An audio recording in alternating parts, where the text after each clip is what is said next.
Hello, world and universe. Welcome to the Trevor Donald Experience. Manifest your truth. And if you're new to the channel, please hit that like and subscribe button. And for my continued followers, I want to say thank you. And I try to bring you opinion-based videos of things that are taking place throughout our country and our world. And I want to say thank you to all of my supporters and even to some of the new people that are following and listening. And if you want to add some support, I do have a Cash App at $Trevor Donald 20. That's $Trevor Donald 20. Trevor Donald, one word. Any help would be much appreciated. But please continue to follow. And this one is coming at you straight from the Christian movement and some of its hypocrisy. And in particular, this is about University. Liberty University. And some of the things that are taking place at their university, on their campuses, that's been at the demise and degradation of female students there. And it's supposed to be a God-feared, positive-based university. But there have been some things that have been taking place with harassment and sexual misconduct that have been swept under the rug, and now they've been levied a huge fine. So let's go into the story. Liberty University will pay $14 million. That's right, $14 million, the largest fine ever levied under the federal Clery Act. Clery Act. Straight out of Lynchburg, Virginia. Liberty University has agreed to pay an unprecedented, this is a record-breaking fine, $14 million fine for the Christian school's failure to disclose information about crimes on its campus, and for its treatment of SA survivors, the U.S. Department of Education announced last Tuesday. The fine is by far the largest ever levied under the Clery Act, a law that requires colleges and universities that receive federal funding to collect data on campus crime and notify students of the threats. Schools must disseminate an annual security report that includes crime reports and information on efforts to improve campus safety. Liberty has marketed itself for years as having one of the nation's safest campuses, with more than 15,000 students enrolled at the school in Lynchburg, Virginia. But its police department had a single officer, that's right, a single officer, with minimal oversight for investigating crimes during most of the time period reviewed by federal investigators from 2016 to 2023. The U.S. Department of Education said it identified numerous cases that resulted in the misclassification or underreporting of crimes. And there were several incidents that the university determined to be unfounded without evidence the initial report was false. This was especially common with respect to sexually based offenses, including and fondling cases, according to the department's final program review determination. Goes on to say that federal investigators cited a case in which a woman reported being AR'd, with the attacker telling her he had a knife, the final program review stated. Liberty's investigators unfounded this case based on a claim that the victim indicates that she consented to the sexual act. They had unfounded this case.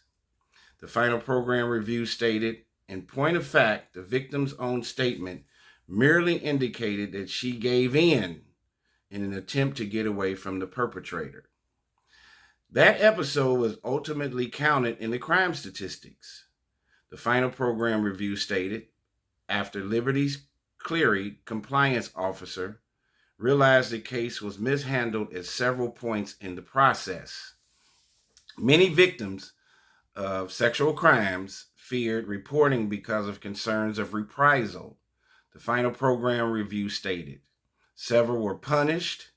Several of the victims were punished for violating the student code of conduct known as the Liberty Way, which, while their assailants were left unpunished. So the perpetrator is not punished and the victim is punished. That's highly hypocritical, especially for a Christian-based university. The victim should be first. Consequently, victims of SA often felt dissuaded by Liberty administration's reputation for punishing SA survivors rather than helping them. The final program review said, such fears created a culture of silence where SA sexual assaults commonly went unreported. The university said in a statement Tuesday that it was fully committed to maintaining the safety and security of students and staff without exception. The school said it would continue to cooperate with the U.S. Department of Education, and it noted that it has made more than $10 million in significant improvements since 2022 toward complying with the Clery Act and other laws, including in educational programming, new leadership, and staffing. Liberty also acknowledged past problems, including incorrect statistical reports, as well as necessary timely warnings and emergency notifications that were not sent. But the university also said the U.S. Department of Education used methods and calculations that were drastically different from their historic treatment of other universities. So Liberty thinks that they're being isolated and being made an example of because it is marketed as a very Christian school. Liberty disagrees with this approach and maintains that we have repeatedly endured selective and unfair treatment by the department, the school said. However, the Liberty should be apologizing to the students who have been harmed over the years and demonstrating a commitment to safety at the institution, and saying that they are being dragged along by the government, but because they generally want to be transparent and they want to fix the problem. Before Tuesday, the largest Clery Act fine in history was $4.5 million against Michigan State in 2019, according to a February report from the Congressional Research Service. Federal investigators said Michigan State failed to adequately respond to SA complaints against Dr. Larry Nassar, a campus sports doctor who molested elite gymnasts and other female athletes. And remember, in 2016, Pennsylvania State was hit with a then record $2.4 million lawsuit in the wake of child SA abuse complaints against former assistant football coach Jerry Sandusky. So the $14 million fine against Liberty appears to be a small fraction of its total operating revenues, which were $1.2 billion without donor restrictions in the fiscal year of 2022, according to an annual report. The school's net assets were $3.5 billion. Wow, there is a certain level of dichotomy that is taking place in many of our so-called university think tanks where it's hard to figure out through the cloud of smoke, is it a learning institution or a financial institution? $3.5 billion. But Clery Act violations are bigger than just fines, said Abigail Boyer, Associate Executive Director at the Pennsylvania-based Clery Center, which provides training and assistance to campuses. Hand in hand with the fines is institutions navigating how they're now being perceived publicly as a campus that may or may not be focusing on the safety and well-being of their students, Boyer told the Associated Press. Liberty has become one of the world's largest Christian schools since its 1971 co-founding by religious broadcaster Jerry Falwell Sr. In 2022, the school said it hit a record number of 115,000 students pursuing degrees online. 115,000. Beyond the more than 15,000 students they have on campus. The Clery Act investigation became public knowledge in 2022 in the wake of litigation over its handling of SA cases. Lawsuits by former students and employees have accused the school of botching several SA reports or failing to investigate allegations of R. The litigation was filed under Title IX, the federal law that protects against sex discrimination in education and often overlaps with Clery. Liberty settled a civil lawsuit filed by 12 women, 12 in 2022, after they accused the school of fostering an unsafe environment and mishandling cases of SA and harassment. The lawsuit said the university had a tacit policy of waiting investigations in favor of accused male students, and it said the university retaliated against women who made such reports. Here again, you're blaming the victim and not the perpetrator. And we have this male-female dynamic that's being really swayed towards the men. The terms of that lawsuit settlement were not disclosed, but at the same time, Liberty outlined a number of changes it undertook to improve campus security and review how it responds to incidents of sexual harassment or violence. Tuesday's announcement comes 3 years after Liberty's acrimonious split with former President Jerry Falwell Jr., whose exit followed his posting of a provocative photo of himself online, as well as revelations of his wife's extramarital affair. And that really was a big deal. You got to look that one up, or maybe I'll do a video on that one. Falwell and the university have since filed lawsuits against each other over his departure. Wow. Liberty University is highly Christian-based university. We have several, many Jesuit Catholic universities throughout our country. St. Louis University here in St. Louis, DePaul University, Georgetown University, St. John's University. There are tons of Catholic universities throughout our country. And you have this Christian-based school, Liberty, in Virginia, in Lynchburg, Virginia. And I think if they are handling these sexual misconduct cases and trying to displace the blame on the victims and the women more so than the men and the perpetrators, that is completely hypocritical and disheartening, especially for people who are of a religious faith and believe in God and positivity and fellowship. Many of us as parents are sending our kids to these universities in the hope that they are going to a think tank institution and an institution of learning and not worrying about campus violence, city violence that's being perpetrated against the students. When your child leaves at 18 years old and goes off to a university at another city or wherever they go, we hope and pray to Almighty God that our kids will be okay for the 4 years or 5 years that they're there.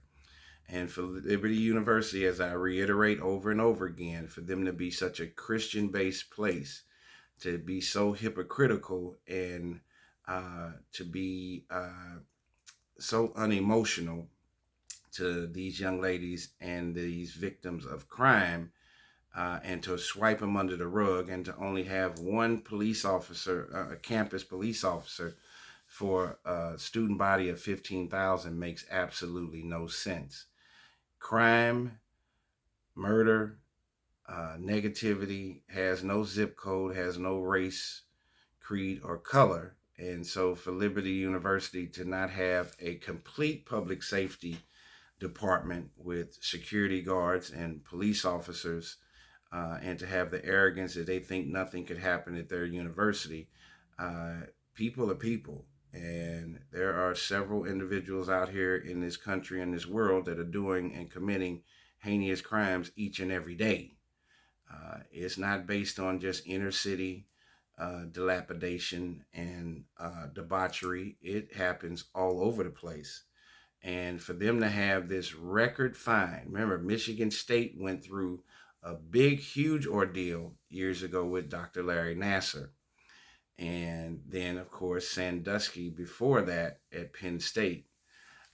And for Liberty University to have a fine of over $14 million, which is 5 to 7 times higher than the fines of Michigan State and Penn State, lets you know that there has been a lot of craziness and inhumanity taking place and unchristian-like behaviors taking place at Liberty University, which they tried to wipe under the rug. And we have to be thankful for the Clery Act to shed some light on this and to levy this heavy $14 million fine against this university that's worth $3.5 billion with a B.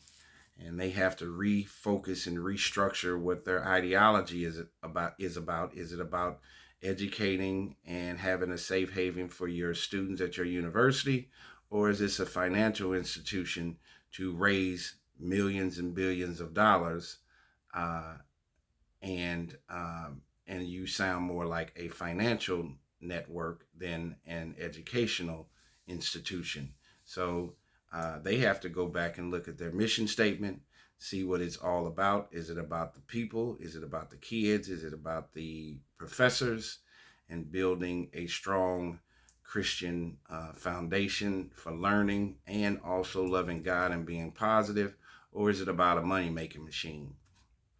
And of course, we know, as if you've been following Jerry Falwell Jr. and his wife and the debacle that's going on with that, with extramarital affairs and all of this other stuff. There was a kid, they were at a hotel, and there was a kid that was like a pool waiter, and some stuff went on with Jerry Falwell Jr.'s wife and this gentleman that worked, this young guy that worked at the hotel, and then they got tangled up in some kind of relationship that I'll probably do a video on later. But I want to make sure that I shed some light that Liberty University got levied and got hit with a $14 million fine, the largest fine ever under the Clery Act. And it has everything to do with the safety of their students on campus, and they should not be fearing themselves leaving their dormitories and going to class or going to a party and coming back to their dorms in a safe environment. And the last thing that Liberty University should be doing is swiping these allegations and this kind of criminal activity under the rug. That's not the way to do it. It is to open up Pandora's box. And if there are people committing crimes on their university campus, then the appropriate legal actions need to be taken, and it needs to be reported. Universities, kids that are going to these universities, there is a form of tourism, and one can see where they're trying to push down and bury the negativity that takes place at many of these universities, just like a lot of the crime that is taking place in many of our urban cities with shoplifting, looting, gun violence, carjacking, property damage. It affects your tourism. Who wants to either move to a city that has a high crime rate and a framework of the public safety being broken, and who wants to come visit? What company wants to participate in a convention in your town? You're having that problem in Chicago. They having over a 50% commercial vacancy in downtown near the Magnificent Mile and the Chicago Loop. It is killing tourism. It is killing the convention uh, uh, events that should be taking place in Chicago. And if you have universities where crimes are being perpetrated and not being reported and taken care of, kids are not going to want to go to that institution. So that's why Liberty is burying. So it is a form of tourism. It is a form of marketing, and they want a positive form of marketing versus a negative. But you have to look in the mirror and do the right thing. Tell me what you think. This is the Trevor Donald Experience. Manifest your truth in a positive, righteous, and God-fearing way.